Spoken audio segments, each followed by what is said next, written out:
Hi, everybody. I hope you're having a great day. I am. I've been excited about the fact that we've been learning about the water cycle. So, you should know all the names of the things that happen during the water cycle, right? There's water collection. So, a lake or an ocean or a pond is on the ground.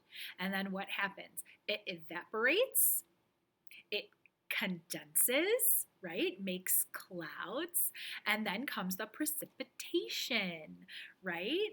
Great job. So we're going to read a nice little book today. The title is A Water's Way, and it's by Lisa Peters, and it's illustrated by Ted Rand. That's right, Lisa Peters is the author. And what does it mean if somebody illustrated something? That's right, they drew pictures.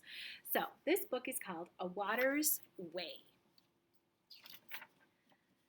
Water has a way of changing.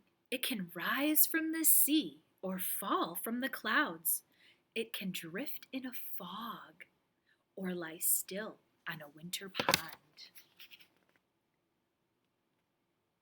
Look at those clouds. What kind of clouds do you think those are? They could be cumulonimbus clouds. Every day, water is changing all across the land and the sea and the sky. And it changes inside Tony's house, too. Look, there's Tony. So not only does the water change outside, changes inside. It was early winter. Outside, a breeze blew into the hills and the smell of the sea filled the morning air. These are nice illustrations. Inside, Tony kept an eye on the sky and a hand on his brand new sled. Why do you think he had a sled? That's right, he was hoping for snow. Behind him, steam rose from a pot on the stove. The smell of soup filled the room. That's right. The water in the pot is evaporating and it's making the steam. Nice thinking. When the moist breeze from the sea met the hills, it rose and cooled off. Clouds formed in the sky. Those do look a little gray. They look like nimbostratus clouds. Do you think that he will get his wish? Do you think Tony will be able to go sledding?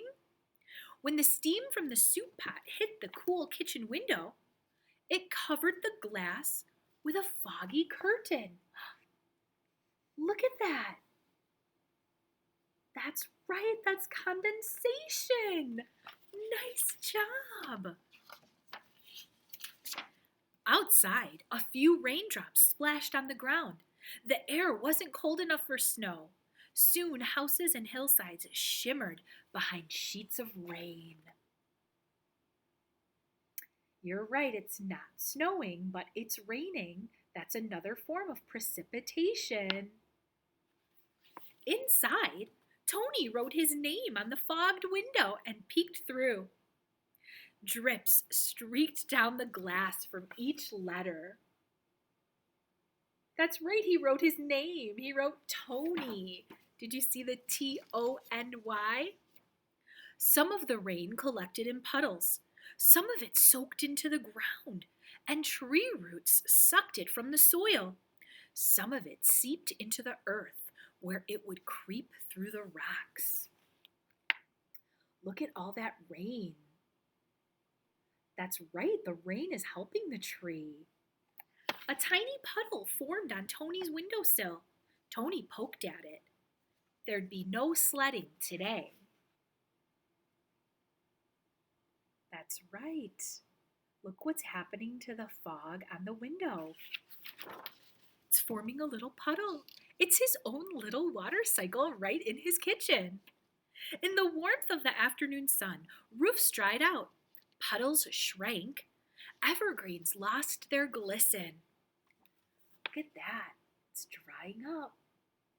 In the kitchen, the fog on the glass and the puddle on the windowsill disappeared. What is that called? All the water that was on his windowsill is gone. It E- evaporated. Nice job, everybody. By evening, a nearby creek grew wide and full from the day's rain. It surged downhill to the sea. Look at that water. It is rushing down. It rained a lot. After supper, Tony climbed the stairs for his bath. He turned on the tap full blast, and a steamy torrent filled the tub. Look at that. That's right. It kind of looks like a storm. Good work. I love how you're observing all the things happening in this book. When the creek reached the sea, salty waves washed in and out, around and around, until the creek blended into the sea. That's right, a creek is a small body of water, and the sea is a large body of water. When Tony stepped in for his bath, he added a few drops of green soap. He sailed his boats in and out, around and around his bathtub ocean, until the green streams faded and blurred. That is a good idea. He's having a nice bath, isn't he? The wind stirred up the surf, and a bit of the sea escaped into the sky. It was invisible, but the smell of the sea filled the air. I love that illustration too. Tony whipped up bubbles in his ocean, and the smell of soap filled his room.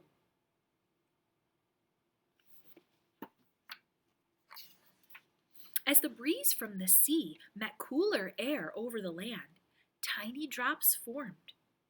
Each drop was too small to see, but together they made clouds.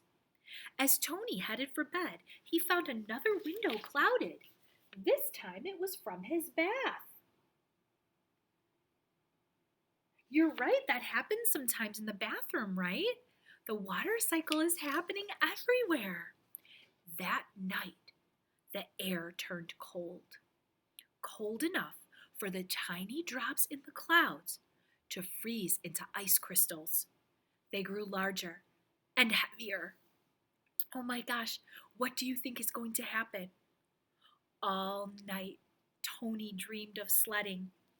He stayed warm and cozy beneath a mound of blankets, but the fog on the bathroom window froze into a frosty curtain.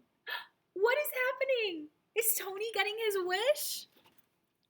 That's right, it's snowing. By dawn, the clouds were thick with ice crystals. The larger ones, too heavy to float, began to fall. In the morning, Tony woke early. He quickly scratched a hole in the frost. Was it cold enough for snow? Let's find out. Houses and hillsides vanished behind a wild flurry of snowflakes. The snow settled on the rooftops and the evergreens. It covered the new layer of ice in the puddles. A snowflake landed on Tony's face. He wished it would last forever, but it soon melted. There he is. He's sledding. Water has a way of changing. It is so amazing, isn't it? I am so proud of all of you and how hard you have worked. I cannot wait to see your water cycle projects. Have a great day and keep growing your brains.